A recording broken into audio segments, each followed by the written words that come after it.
જય માતાજી દોસ્તો, નેપાળ અને બાંગ્લાદેશ પછી બ્રાઝિલની અંદર પણ લોકો ન્યાય વ્યવસ્થા અને લોકશાહીના સુરક્ષાને ધ્યાનમાં રાખી રસ્તા ઉપર તમને જોવા મળે છે. હાલમાં રિયો ડી જેનેરિયોના નજીક આવેલા કોપાકબાના બીચ ઉપર ભયંકર વિરોધ પ્રદર્શન થઈ રહ્યું છે. ત્યાંના સંસદના નીચલા ગૃહની અંદર અત્યારે એક બિલ પસાર કરવામાં આવ્યું છે.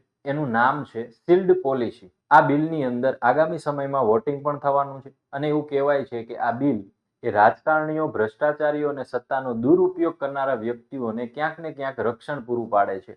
એમાં સૌથી પહેલું નામ છે ત્યાંના ભૂતપૂર્વ રાષ્ટ્રપતિ બોલ્સોનારો, કે જેમણે 2023ના રમખાણો અને ત્યાંની જે ચૂંટણીના પરિણામો હતા એમાં ભયંકર ઉથલપાથલ કરેલી હતી અને અત્યારે તેઓ જેલવાસ ભોગવી રહ્યા છે. આવી જ નવી માહિતી મેળવવા માટે અત્યારે જ આપણી આ જ્ઞાન લાઈવ જીપીએસસીની ચેનલને સબસ્ક્રાઇબ કરી લો. અને જો આવતી એસટીઆઈ પરીક્ષાને ધ્યાનમાં રાખી અને પ્રિપરેશન કરવા માંગતો હોય તો તમારા માટે એક સરસ મજાનો કોર્સ તૈયાર થઈ ગયો છે, તો અત્યારે જ જોઈન થઈ જાઓ જ્ઞાન લાઈવ જીપીએસસી સાથે.